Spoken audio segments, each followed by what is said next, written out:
돈이 되는 뉴스 이어가겠습니다. 와이즈 경제연구소 차영주 소장과 함께합니다. 안녕하세요. 안녕하십니까? 네, 오늘 기사 3가지 준비되어 있는데요. 하나하나 보겠습니다. 자, 첫 번째, 현대차, SK 등 국내 기업들이 북미 진출 러시 가속화하고 있는 것을 보도한 내용 살펴보겠습니다. 각 기업에서 미국에 다 투자를 하고 있는데요. 사실 투자할 수밖에 없는 눈치를 봐야 하는 그런 상황이긴 합니다. 미국에서 이제 동맹 쇼어링이라고 하죠. 온쇼어링으로 우리 공장 미국 땅에 지어라. 우리가 그러면 보조금 주겠다. 이렇게 하고 있고 대신에 이제 중국이나 견제하는 국가들 가지 말아라. 이런 내용입니다. 다음 보겠습니다. 미국 정부에서 인플레 감축법 통과에 현지에서 공장 건설 필요성이 지금 극대화되고 있는 상황. 섹터로 보자면 반도체나 배터리, 바이오 등에 좀 집중이 되고 있는데요. 어떤 부분에 주목하세요?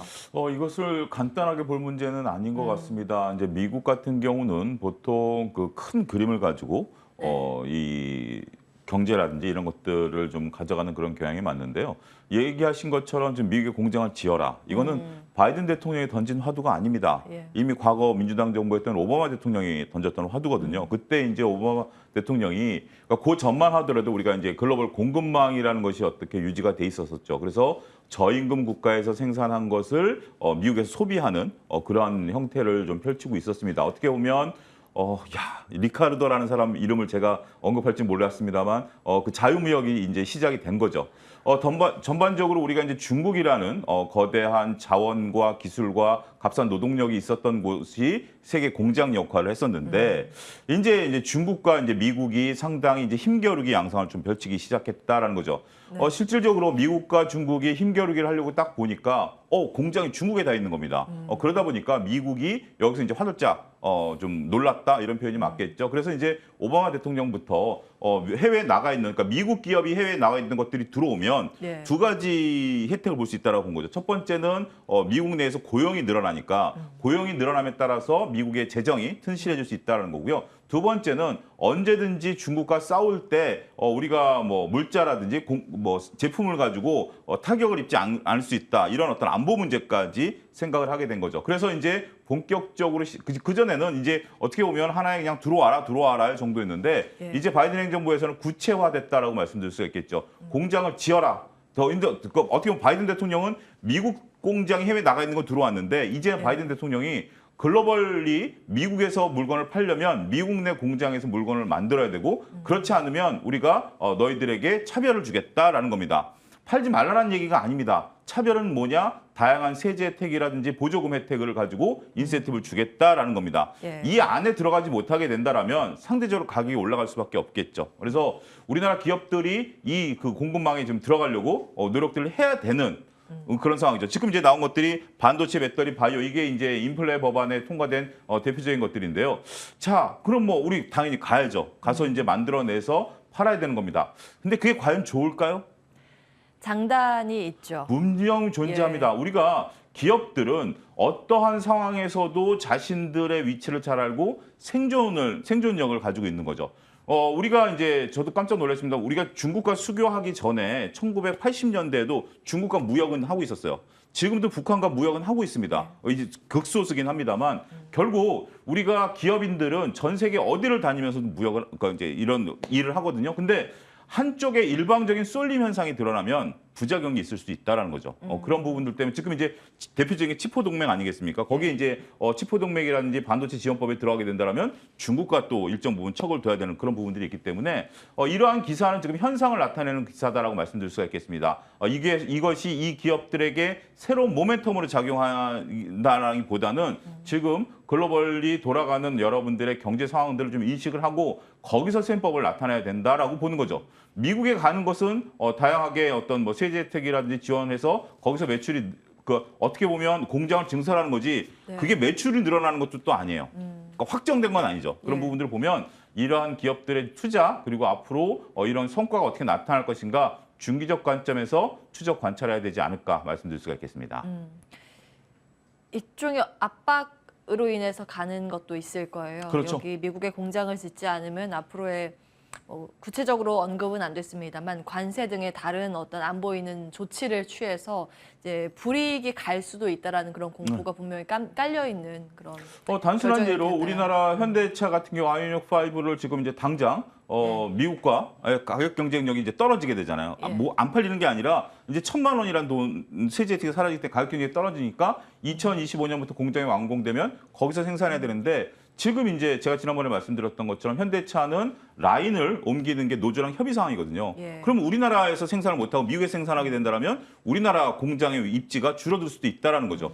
그런 부분들이 셈법이 복잡해졌다 이렇게 봐야 될 것 같습니다. 자, 그러면 이제 저희가 전반적인 상황들 한번 훑어봤는데 투자의 관점에서는 어떻게 좀 구분지어서 봐야겠습니까? 일단 지금 뭐 이게 특별한 어떤 이슈, 그 투자 아이디어로 적용하기는 어렵습니다. 예. 더군다나 투자가 아직 확정된 것도 아니고 투자를 한다라는 것은 뭐죠? 막단 비용이 지금 들어가는 거고 그 다음에 지금 이제 이런 거죠. 우리가 물건을 팔아야 되니까 공장을 지어야 되는 현대차 입장에서는 당장 빨리 공장을 조기 완성을 시켜야 되죠. 하지만 이제 우리가 미국을 가가지고 새로운 영역을 개척하겠다라고 본다라면 이거는 중립적이다 이렇게 좀 봐야 되겠죠. 조금 더 후속적으로 보도되는 내용을 계속 보기는 그렇습니다. 해야겠네요. 네. 그러면 아예 없을까요? 여기서 볼 만한 부분이? 일단 지금 현재 우리가 이제 그 반도체는 이제 9월 달이면 결정 나겠죠. 예. 그다음에 이제 배터리 부분에 대해서는 이게 또 법이 내년 1월에 또 강화된대 그러죠. 어떤 세부 법이요? 세칙이 나온답니다. 세부 세칙이 나와가지고 자동차도 부품이 어떤 게 뭐 미국산에 들어가느냐 어떻게 들어 이걸 또 봐야 되니까 계속 법이 바뀔 거예요. 이런 부분들을 여러분들이 추적 관찰해야 된다라고 보여지고 일단은 지금 반도체부터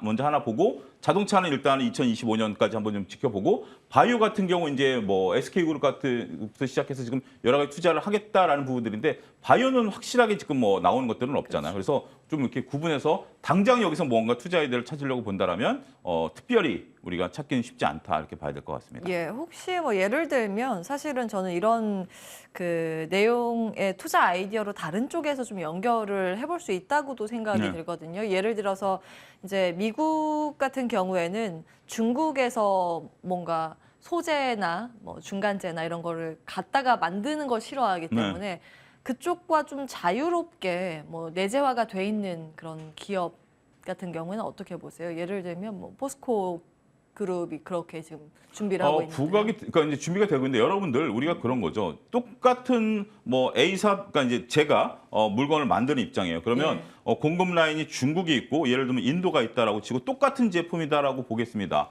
예. 근데 전 세계 똑같은 건 없어요. 근데 내가 중국산 제품을 가지고 라인을 돌리는 입장에서 비슷하다 그래서 인도산 제품을 갖고 와서 라인을 돌린다? 그렇게 현실을 보게 되면 쉽지가 않아요. 그 제품을 들여와서 테스트해야 되고 물량을 만드는 거 봐야 되고 여러 가지 해야 되고 물량 공급망까지 따지다 보면 단기간에 해결될 문제는 아닌 것 같아요. 분명 포스코 인터내셔널 같은 경우 자원을 갖고 있기 때문에 이게 각광을 받을 건 사실이에요. 근데 지금 당장 그게 새로운 공급망을 대체할 수 있다? 저는 그건 좀 앞선 생각일 수도 있다. 그렇게 좀 알겠습니다. 보고 싶습니다. 일단 조금 더 보죠. 예. 뭐 세칙에 대해서 말씀을 주셨는데 구체적으로 몇 %까지 허용을 하고 뭐 이런 부분이 있을 겁니다. 그리고 구체적으로 중국에 공장 세우면 안 된다라는 게 아직은 명시가 안 돼 있는데 그렇죠. 예, 그런 것도 후속 보도되는 부분도 반도체도 따져 보셔야겠습니다. 첫 번째 기사는 기억을 해보면서 다음으로 넘어가겠습니다. 자, 이번 시멘트 이야기를 좀 해볼까 합니다. 시멘트값 추가 인상에 지금 레미콘 업계 셧다운 우려입니다. 사실 이 부분도 이 부분이지만 이제 시멘트를 호재로 볼 수 있는가 하나의 질문, 그리고 건설업계는 또 이제 부담이 될 만한 요소이기 때문에 건설업계 괜찮은 것인가 한 질문. 예. 일단은 지금 여러분들 이제 밸류 체인을 보게 된다면 시멘트 업계가 시멘트를 만들어 가지고 지금 예. 이제 문제가 된 건 이제 레미콘 회사로 시멘트가 오면 레미콘 회사가 여러분들 이제 자갈이라든지 모래랑 섞어서 소위 말해서 우리가 이제 건설회사가 쓰는 형태의 이제 시멘트를 만드는 거죠. 처음에 시멘트 공장에서는 이제 가루 시멘트를 만들면 예. 우리가 이제 석고 형태로 시멘트를 만든다 이렇게 표현을 드리겠습니다. 이해를 편하기 위해서 그걸 이제 건설회사들이 갖다가 이제 쓰는 거죠.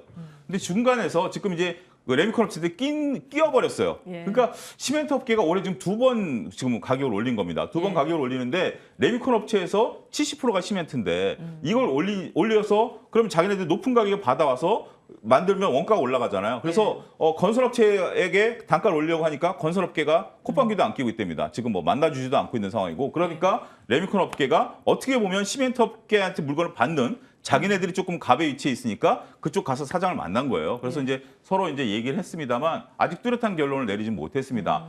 물류 이제 원자재 가격 급등들이 일어난 상황이고 레미콘 업체에서는 지금 당장 시멘트 업계가 가격 인상 이제 다음 달에 예고가 돼 있기 때문에 안 하면 당장 이제 물량을 저희 실어나지 않겠다 이렇게 하고 있는 거죠. 레미콘 업체 입장도 충분히 이해가 됩니다. 지금 시멘트 가격 올라갔죠. 각종 뭐 자갈이나 이런 거 다 올라갔죠. 더군다나 운송하는 그 운송하시는 분들의 임금도 또 올라갔잖아요. 그러다 보니까 뭐 사면 초과의 입장이다라고 좀 말씀드릴 수가 있겠습니다. 어떻게 보면 생존과 관련된 부분들이죠. 이 밸류체인이 과거에는 건설업이 정상적으로 돌아갔을 때는 어느 정도 서로 간에 이해되는 부분이었다라고 봐요. 근데 저는 이것뿐만이 아니라 철근업계가 심지어 그 건설업계를 상대로 물량 공급을 끊겠다라고 한번 엄포를 놓은 적이 있었죠. 예. 그 부분 여러분 기억하시고 지금 여러분들 그 강남 고속버스 터미널 대각선에 크게 지금 아파트가 올라가고 있는데 거기에 철근 공급을 한번 끊은 적이 있어요.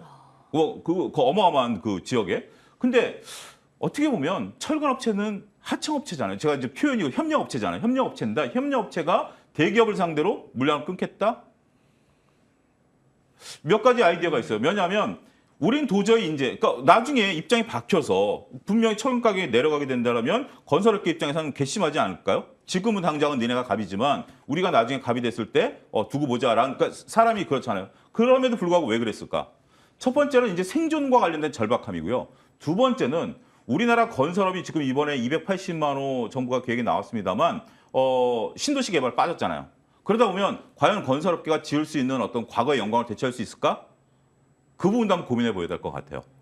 그렇게 본다면 이쪽 건설업계 자체가 지금 단가 싸움을 하고 있을 정도로 치열하게 이윤을 남기기 어려워졌구나. 예. 뭔가 희망이 보이면 이번 참어 다음에 우리가 너네 해줄게라고 할 수 예. 있는데 그런 얘기조차 서로 통용이 안 될 정도로 이쪽의 이윤이 굉장히 박하게 돌아가고 있고 앞으로 업황도 상당히 녹록치 않다.